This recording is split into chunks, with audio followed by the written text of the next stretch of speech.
Halo semuanya, perkenalkan nama saya Ivana Falusya dengan NIM 2410911220020. Hari ini saya akan menjelaskan mengenai anatomi permukaan atau surface anatomy. Tapi sebelum saya terjun mengenai materi dari anatomi permukaan ini sendiri, saya ingin menjelaskan mengapa kita sebagai mahasiswa kedokteran ini penting dalam memahami anatomi permukaan. Yang pertama, pengetahuan tentang anatomi permukaan ini sangat membantu kita nantinya dalam melakukan pemeriksaan klinis, misalnya melakukan pemeriksaan inspeksi, palpasi, perkusi, dan juga auskultasi yang semuanya akan esensial untuk mendiagnosis dan juga melakukan penanganan yang akurat. Terus, pemahaman mengenai anatomi ini juga sangat relevan dalam konteks bedah, di mana informasi mengenai anatomi permukaan ini sendiri memungkinkan seorang ahli untuk menavigasi organ dan juga struktur tertentu tanpa merusak jaringan yang ada di sekitarnya. Selain itu, kita juga dapat menambah pemahaman dalam menginterpretasikan gambar-gambar dari tubuh manusia sehingga memungkinkan perencanaan pengobatan yang lebih efektif. Oke, langsung saja kita membahas mengenai materi dari anatomi permukaan. Baik, langsung saja kita masuk ke materi yang pertama. Ini adalah anatomi yang letaknya paling atas di bagian tubuh manusia, yaitu rambut. Rambut atau dalam istilah latinnya dikenal sebagai capillum adalah struktur yang tumbuh dari kulit manusia. Rambut juga dapat tumbuh di kulit hewan, terutama mamalia. Cuman yang membedakan dengan manusia, rambut manusia ini tumbuh di beberapa lokasi tertentu saja. Misalnya yang pertama yaitu rambut dapat tumbuh di kepala. Rambut di kepala ini adalah bagian yang paling terlihat dan juga fungsinya nih untuk melindungi kepala kita dari sinar matahari dan juga dingin. Terdapat berbagai jenis juga rambut di kepala. Misalnya salah satunya adalah rambut terminal atau rambut yang tebal dan panjang. Yang kedua, rambut manusia itu juga dapat tumbuh di bagian wajah. Misalnya ada bulu mata dan juga alis yang berfungsi untuk melindungi mata kita dari debu dan juga kotoran. Rambut halus di wajah ini juga dapat ditemukan pada kedua gender, yaitu baik pria maupun wanita. Rambut juga dapat tumbuh di bagian leher dan dada. Misalnya pada pria, rambut terminal tumbuh di area dan dada dan leher yang memberikan perlindungan serta juga berfungsi sebagai tanda kematangan seksual. Rambut juga dapat tumbuh di ketiak kita. Misalnya pada masa pubertas, dan fungsi dari rambut ketiak ini adalah mengurangi gesekan antara lengan dan juga tubuh serta membantu dalam pengaturan suhu tubuh manusia.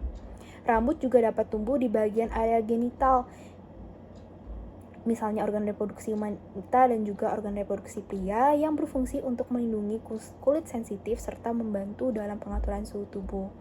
Setelah itu, rambut juga dapat tumbuh di bagian alat gerak, misalnya lengan dan kaki. Biasanya rambut yang tumbuh di bagian lengan dan kaki ini adalah rambut halus atau rambut velus, yang fungsinya memberikan sedikit perlindungan dan juga membantu dalam persepsi sentuhan. Jadi, fungsi rambut secara keseluruhan itu yang pertama, rambut dapat melindungi kulit dari sinar UV, dingin, dan juga kerusakan fisik. Rambut pada bulu mata digunakan untuk mencegah partikel yang asing masuk ke mata. Sementara alis dapat membantu mengalirkan keringat dari dahi ke samping wajah.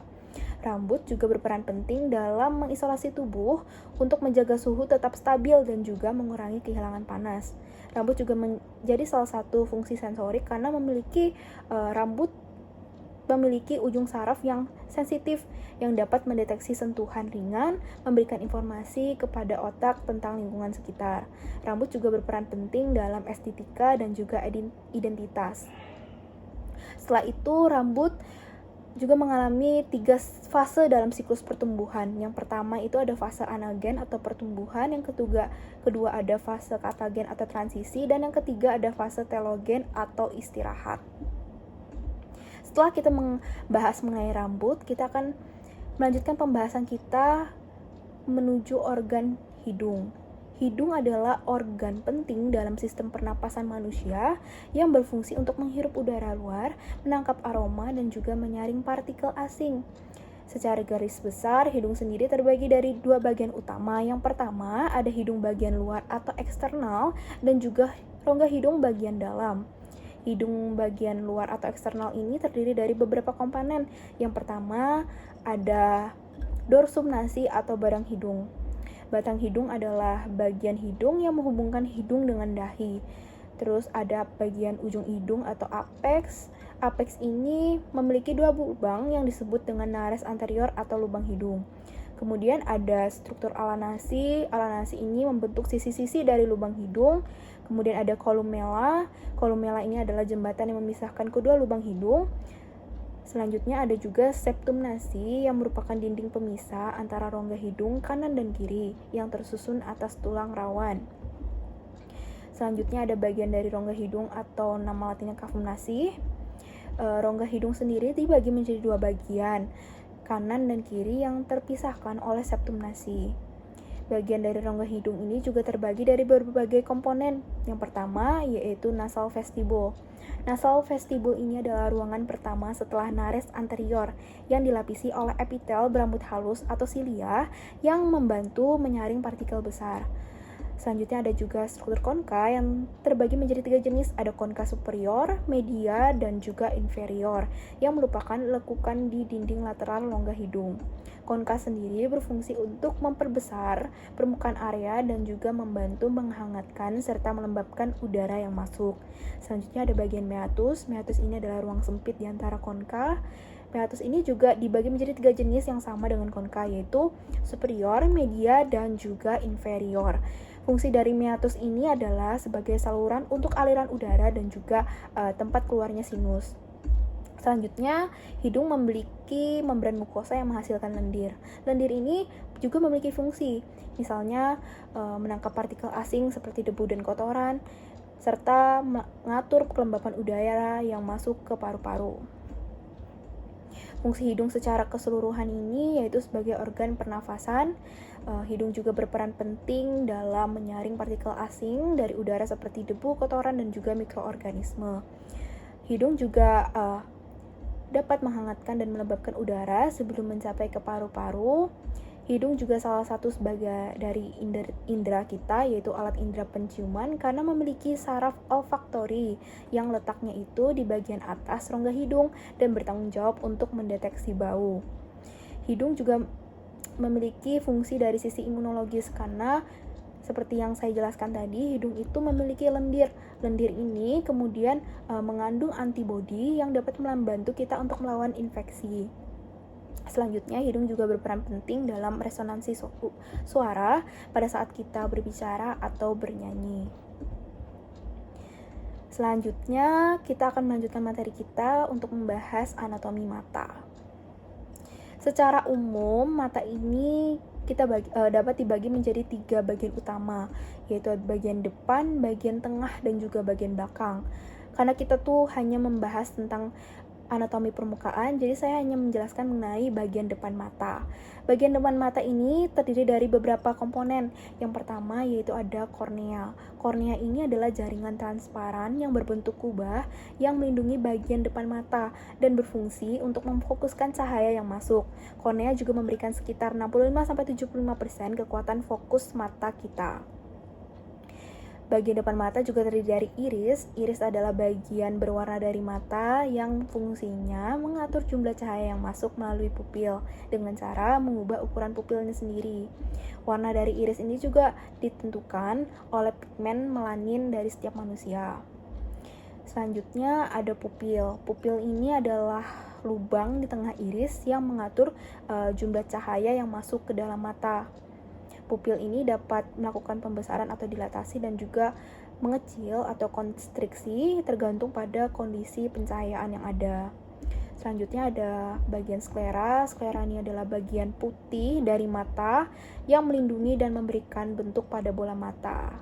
Sklera ini terdiri dari beberapa jaringan ikat yang kuat dan dikelilingi oleh otot-otot ekstraokular yang memungkinkan pergerakan bola mata kita. Selanjutnya ada juga bagian konjungtiva. Konjungtiva ini adalah lapisan tipis yang melapisi bagian dalam kelopak mata dan permukaan depan sklera yang berfungsi menjaga kelembapan dan melindungi mata dari debu serta kuman. Nah, untuk menyimpulkannya, fungsi mata ini pertama, mata ini berfungsi untuk melihat objek di sekitar kita dengan jelas.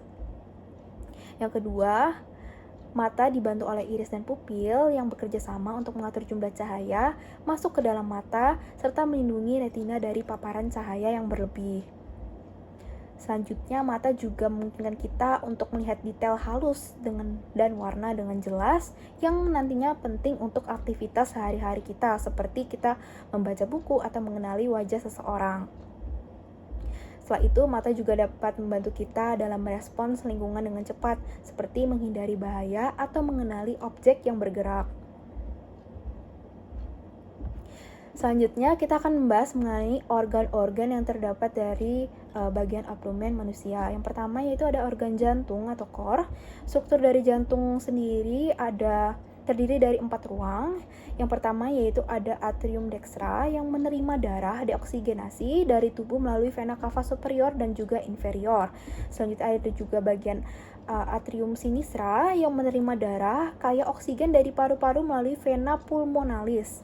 Kemudian ada bagian ventricle dextra yang memompa darah deoksigenasi ke paru-paru melalui arteri pulmonalis, dan juga ada bagian ventricle sinistra yang memompa darah kaya akan oksigen ke seluruh tubuh melalui aorta. Jantung juga terdiri dari beberapa katup. Yang pertama ada katup trikuspid atau valva tricuspidalis yang memisahkan ruang atrium dextra dan juga ventricle dextra. Selanjutnya ada juga katup pulmonali atau valva pulmonalis yang mengontrol aliran darah dari ke paru-paru. Selanjutnya ada juga katup mitral atau valva mitralis yang memisahkan atrium sinistra dan juga ventricle sinistra. Dan yang terakhir juga ada katup aorta atau valva aortalis yang mengontrol aliran darah ke aorta. Fungsi utama dari jantung ini adalah untuk memompa darah ke seluruh tubuh melalui sirkulasi sistemik dan juga pulmonal. Darah yang kaya oksigen akan dipompa ke ventrikel kiri, ke aorta, sedangkan darah yang mengandung deoksigenasi ini kembali ke atrium kanan. Nah, selanjutnya kita akan membahas dari struktur atau peletakan dari abdomen anatomi manusia ini sendiri. Jadi abdomen dari manusia ini dibagi menjadi 9 regio berdasarkan lokasi organ yang ada di dalamnya. Pembagian ini dilakukan dengan 2 bidang horizontal dan juga 2 bidang vertikal yang membagi dinding anterior abdomen. Nah, kita bisa lihat pembagiannya melalui gambar. Yang pertama ada regio hipokondriaka dextra yang letaknya di sisi kanan atas abdomen, yang berisi organ-organ seperti lobus kanan hati, kantung empedu, bagian duodenum, flexura hepatic colon, ginjal kanan, kelenjar suprarenal kanan. Selanjutnya ada regio epigastrika yang letaknya itu di tengah atas abdomen atau di atas pusar. Organ-organ yang terletak di bagian regio epigastrika ini sendiri adalah pylorus gaster atau lambung, duodenum, pankreas, bagian dari hepar atau hati kita. Selanjutnya ada juga regio hipokondriaka sinistra yang terletak di sisi kiri atas abdomen. Dan organ-organ yang terletak di hipokondriaka sinistra ini adalah lambung, limpa, bagian dari kaudal pankreas kita, flexura, ginjal kiri, dan juga kelenjar suprarenal kiri. Untuk bagian lumbalis dextra ini sendiri terletak di sisi kanan tengah abdomen, di mana organ-organ yang terdapat di bagian lumbalis dextra terdiri dari kolon ascendens, bagian distal ginjal kanan, sebagian duodenum, dan juga jejunum.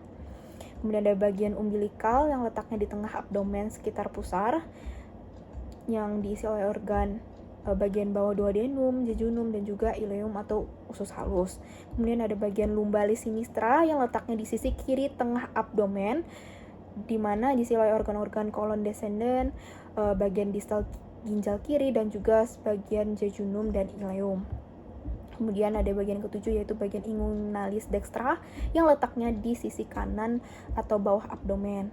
Organ-organ yang terletak di bagian inguinalis dextra ini sendiri adalah cecum, appendix, bagian distal ileum, dan juga ureter kanan. Kemudian ada bagian pubica atau hipogastrika yang letaknya di bawah pusar, yang diisi oleh organ ileum, vesika urinaria atau kandung kemih, uterus atau pada wanita hamil. Kemudian bagian yang terakhir ada inguinalis sinistra yang letaknya di sisi kiri bawah abdomen. di mana organ-organ di inguinal sinistra ini adalah kolon sigmoid, ureter kiri, dan juga ovarium kiri pada wanita.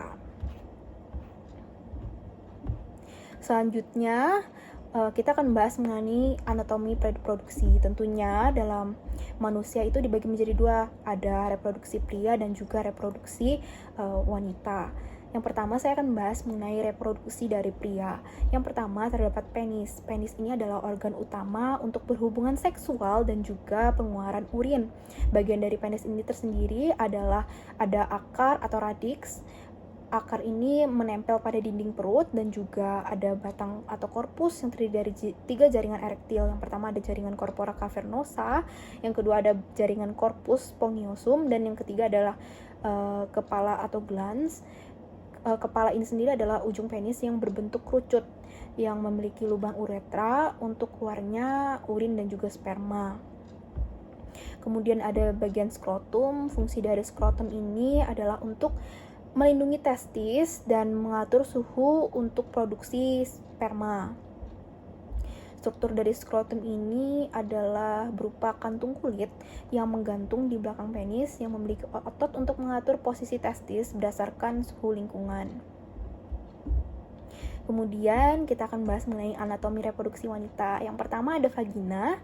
Fungsi dari vagina ini adalah sebagai saluran untuk hubungan seksual, melahirkan dan juga mengeluarkan menstruasi. Struktur dari vagina ini berupa saluran otot elastis yang menghubungkan vulva juga dengan rahim. Yang kedua adalah vulva. Vulva ini adalah bagian luar dari sistem reproduksi wanita yang terdiri dari bagian-bagian, yaitu yang pertama adalah labia majora. Labia majora ini adalah lipatan kulit luar yang melindungi bagian dalam vulva. Yang kedua adalah labia minora. Labia minora ini adalah lipatan kulit dalam yang lebih halus terletak di dalam labia majora. Kemudian ada klitoris. Klitoris ini adalah organ kecil yang sangat sensitif yang berfungsi sebagai pusat rangsangan seksual. Kemudian tentunya dalam organ reproduksi wanita terdapat uterus atau rahim yang berfungsi untuk tempat perkembangan janin selama masa kehamilan. Struktur dari dinding rahim tersendiri adalah 3 lapisan, yaitu ada lapisan endometrium atau lapisan dalam dan juga lapisan myometrium otot, dan yang terakhir ada perimetrium atau lapisan luar. Kemudian ada bagian ovarium yang fungsinya untuk memproduksi sel telur dan juga hormon seks wanita, yaitu hormon estrogen dan juga progesteron.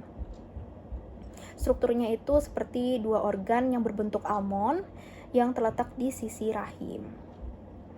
Kemudian ada saluran tuba atau tuba falopi yang berfungsi untuk menghubungkan antara ovarium dan juga rahim. Tuba falopi juga dapat digunakan sebagai tempat fertilisasi yang biasanya terjadi. Struktur dari tuba falopi ini sendiri adalah berupa tabung halus yang membawa sel telur dari ovarium itu ke rahim. Sekian penjelasan saya mengenai anatomi permukaan atau surface anatomy ini. Semoga video edukasi saya ini dapat membantu pemahaman kita dalam mempelajari anatomi permukaan. Terima kasih dan semoga bermanfaat.